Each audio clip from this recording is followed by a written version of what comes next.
പാലക്കാട് കളക്ടറേറ്റിൽ അല്പസമയം മുൻപ് ഉന്നതതല യോഗം ചേർന്നിരുന്നു. ആ യോഗത്തിന് ശേഷം ഇപ്പോൾ അതിൽ പങ്കെടുത്ത ആളുകൾ വാർത്താ സമ്മേളനം നടത്തുകയാണ്. മന്ത്രി കെ കൃഷ്ണൻകുട്ടിയുടെ അധ്യക്ഷതയിലായിരുന്നു യോഗം. അദ്ദേഹം സംസാരിക്കുകയാണ്. കേൾക്കാം.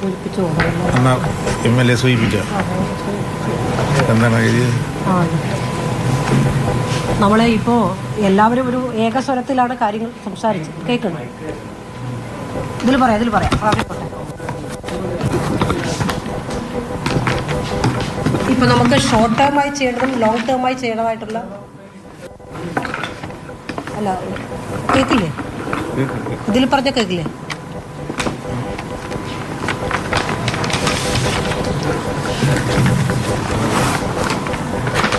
ഇന്നത്തെ യോഗത്തിൽ ലോങ് ടേമായിട്ടും ഷോർട്ട് ടേമായും ചെയ്യേണ്ട കുറച്ച് കാര്യങ്ങളാണ് എല്ലാ രാഷ്ട്രീയ പാർട്ടിയുടെ തദ്ദേശ പബ്ലിക്സും പറഞ്ഞു. വളവ് നിവർത്തുക അല്ല, അത് അവർ വന്ന നിർദ്ദേശത്തിൽ അത് കോമണായി എല്ലാവരും പറഞ്ഞു. രണ്ടാമത് അവിടെ സ്പീഡ് ബ്രേക്കർ വെച്ച് ഡിവൈഡർ വെച്ച് പരമാവധി സ്പീഡ് കുറയ്ക്കാൻ ആ നിർദ്ദേശമൊക്കെ വെച്ചിട്ട് അവരവിടെ പോയി സ്ഥലത്ത് പോയി നോക്കിയിട്ട് ഇതെല്ലാം നടപ്പാക്കാൻ പറ്റുന്നുള്ള ഒരു തീരുമാനം നാളെ ഉദ്യോഗസ്ഥർ പോകുന്നുണ്ട്. എല്ലാ വിദഗ്ധന്മാരും പോകുന്നുണ്ട്. പോയ ശേഷം കളക്ടർ അധ്യക്ഷതയിൽ വീണ്ടും ഒരു യോഗം കൂടി വേണ്ട വന്നാൽ ജനപ്രതിനിധികളെ വീണ്ടും വിളിച്ചു കൂട്ടി പ്രതി അതാണ് തീരുമാനം. പക്ഷേ ഒരു സമയബന്ധിതമായി ഈ മാസം എന്ത് ചെയ്യും, ഇന്നെന്ത് ചെയ്യും, ഇന്ന് വൈകുന്നേരം അവിടെ എന്തൊക്കെ നിയന്ത്രണം ഏർപ്പെടുത്തും, നാളെ എന്ത് ചെയ്യും, മറ്റന്നാൾ, അങ്ങനെ ഒരു കൃത്യമായ ഒരു സമയം വെച്ച് ഒരു തീരുമാനം ഉണ്ടാക്കാനാണ്. ഇപ്പം ഇന്ന് പോലീസിന് ചെയ്യാനുണ്ട്.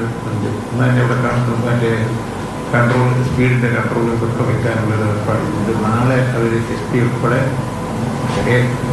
ബിരുദന്മാരൊക്കെ അവിടെ പോയി എന്തൊക്കെ ചെയ്യാൻ സാധിക്കുന്നുള്ള ഇപ്പോഴത്തെ ചർച്ചയൊക്കെ കഴിഞ്ഞിട്ട് എന്തൊക്കെ ചെയ്യാൻ പറ്റുന്നത്. അതുകൊണ്ടാണ് ഞാൻ പറയാൻ നിർദ്ദേശം പറഞ്ഞു കഴിഞ്ഞാൽ അത് നിർദ്ദേശം വെച്ചു എന്ന് പറഞ്ഞൊരു നാളെ പ്രചരണം വരാണ്ടിരിക്കുന്നത്.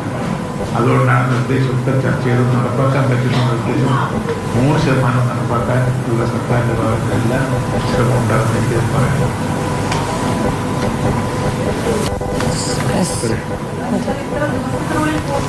അതല്ലേ ഇപ്പം ഞാൻ പറഞ്ഞത്. പിന്നെ ഓരോ ദിവസം ചെയ്യേണ്ടത് ഇപ്പം കേന്ദ്ര ഗവൺമെൻറ്റിൻ്റെ സാങ്ഷൻ കിട്ടുന്നത് അത് ഒരു ദിവസം കൊണ്ട് ചെയ്യാൻ പറ്റും.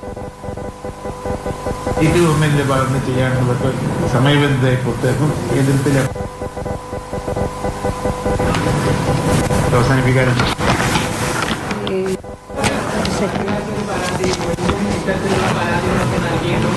അങ്ങനെയല്ലല്ലോ. ഞങ്ങൾ തീർച്ചയായിട്ടും നിങ്ങൾക്ക് അറിവിന് തന്നെ ഈ കളക്ടർ അവിടെ പോയാൽ ഇന്നത് ദിവസം ഇന്നത് നടക്കും, ഇന്ന ദിവസം ഇന്നത് നടക്കും എന്ന് പറഞ്ഞാൽ കൃത്യമായ ഒരു ഡാഷ്ബോർഡ് പോലെ തയ്യാറാക്കി തരും.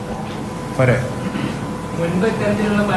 അത് മുമ്പ് എന്തുണ്ടായില്ല, എത്രയും ആക്സിഡൻ്റ് ആയി. ഇനി ഒരു മരണം അവിടെ നടക്കുക. നമ്മുടെയൊക്കെ വീട്ടിൽ വന്നാലേ നമുക്കതിൻ്റെ വേദന അനുഭവിക്കുള്ളൂ. ഇനി ഒരു മരണം വരാതിരിക്കാനുള്ള നടപടി ഉണ്ടാവും എന്നാണ് എനിക്ക് പറയാം.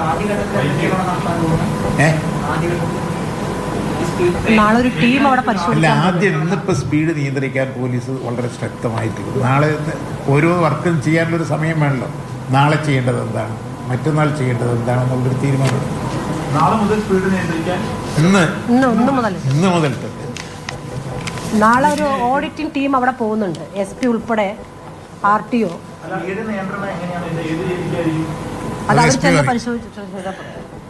നിലവിൽ പോലീസ് ചെക്കിംഗ് കൂടെ തന്നെയാണ്. പോലീസിന്റെ പ്രസൻസ് ഉണ്ടാവും. പോലീസ് വാഹന പരിശോധന ശക്തമായിട്ട് നടത്തും. അതാണ് ആദ്യത്തെ പടി. പിന്നീട് നാളുകളിൽ ഈ പറഞ്ഞ ജോയിന്റ്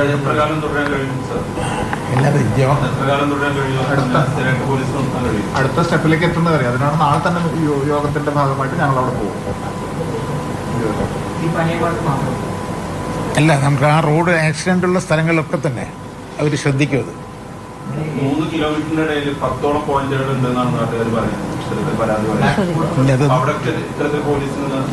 അല്ല, ഇപ്പൊ അതൊന്നും അവിടെ പരിശോധിക്കട്ടെ. നാളെ എന്തെല്ലാം വേണം എന്നുള്ളത് അവർ ഉദ്യോഗസ്ഥന്മാരെല്ലാവരും കൂടി പോയി പരിശോധിക്കുമല്ലോ. ഇനി അവിടെ ഒരു മരണം ഉണ്ടാകാതെ, ആക്സിഡന്റ് ഉണ്ടാകാതെ കഴിക്കാനുള്ള നടപടികളൊക്കെ ആയിട്ട് അവർ നിർദ്ദേശം കൊണ്ടുവരും. അത് വന്ന ശേഷം നിങ്ങളെ കാണും. മിനിസ്റ്റർ ഇതിനൊരു ശാശ്വത പരിഹാരമാണല്ലോ വേണ്ടത്. ഈ നാഷണൽ ഹൈവേ അതോറിറ്റി എന്താ പറയുന്നത്? വളവ് നികത്താൻ കഴിയുമോ? എന്താണ് അതുകൊണ്ടാണ് ഞാൻ പറഞ്ഞത്, ഇവിടെ ഈ ഗവൺമെൻറ്, സ്റ്റേറ്റ് ഗവൺമെൻറ് ചെയ്യേണ്ട കാര്യങ്ങളൊക്കെ സമയബന്ധിതമായി പൂർത്തിയാക്കും. നാഷണൽ ഹൈവേയുടെ ബന്ധപ്പെട്ടത് കേന്ദ്ര ഗവൺമെൻറ്റുമായി ബന്ധപ്പെട്ട കാര്യങ്ങളും അവരുമായിട്ട് ചർച്ച ചെയ്തിട്ട് പ്രശ്നത്തിന് ഒരു അടിയന്തര നടപടി ഉണ്ടാവും.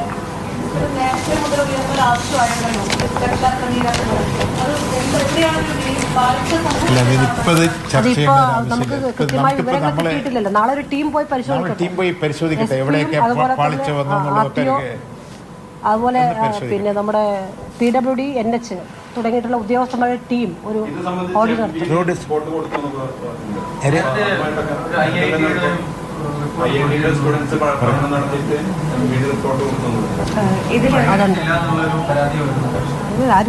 അതിനെ കുറിച്ചൊന്ന് പറഞ്ഞു. IIT-യുടെ നേരത്തെ നടത്തിയ ഒരു പഠന റിപ്പോർട്ട് IIT-യുടെ ഭാഗത്തു നിന്ന് ഉണ്ട്. അപ്പോൾ അതിൽ അവർ 4 നിർദ്ദേശങ്ങളാണ് പ്രധാനമായിട്ട് പറഞ്ഞിട്ടുള്ളത്.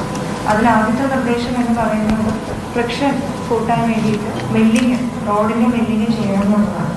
അപ്പോൾ അത് നേരത്തെ ചെയ്തിട്ടുള്ളതാണ്. ചെയ്തതിനെ തുടർന്ന് അതിൻ്റെ അപകടങ്ങൾ കുറച്ച് കുറഞ്ഞിരുന്നു.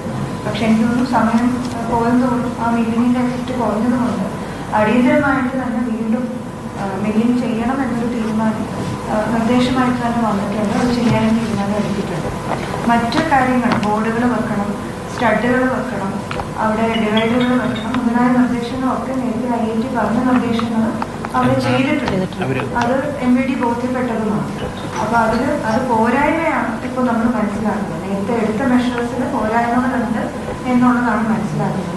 അതിൻ്റെ ഭാഗമായിട്ടാണ് ഒരു ജോയിന്റ് ഇൻസ്പെക്ഷൻ SP-യും RTO-യും PWD NH വളർന്നുണ്ടായി. അതിനനുസരിച്ചുള്ള നടപടികൾ അടിയന്തരമായിട്ട് ചെയ്യുകയായിരുന്നു.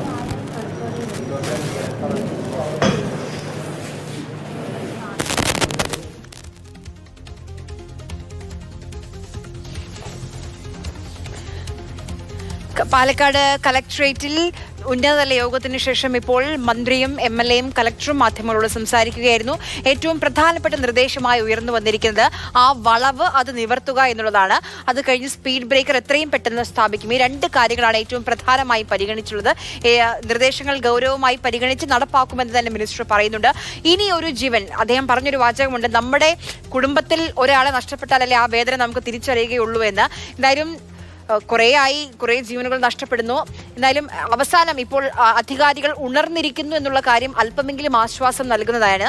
വേഗത അത് നിയന്ത്രിക്കാനുള്ള ക്രമീകരണങ്ങൾ അത് ഇന്ന് മുതൽ തന്നെ എൻഫോഴ്സ് ചെയ്യുമെന്ന് കൂടി മിനിസ്റ്റർ പറയുന്നുണ്ട്. നിർദ്ദേശങ്ങൾ പ്രധാനമായും ഉയർന്നത് ഒന്ന് വളവ് നിവർത്തുക, മറ്റൊന്ന് സ്പീഡ് ഗവർണർ. അത് സ്പീഡ് ഗവർണർ എത്രയും പെട്ടെന്ന് സ്ഥാപിക്കുമെന്നും ഉന്നതതല യോഗത്തിന് ശേഷം പറയുന്നുണ്ട്. നാളെ വിദഗ്ധ സംഘം സ്ഥലത്ത് പരിശോധന നടത്തുമെന്നും അറിയിക്കുന്നുണ്ട്.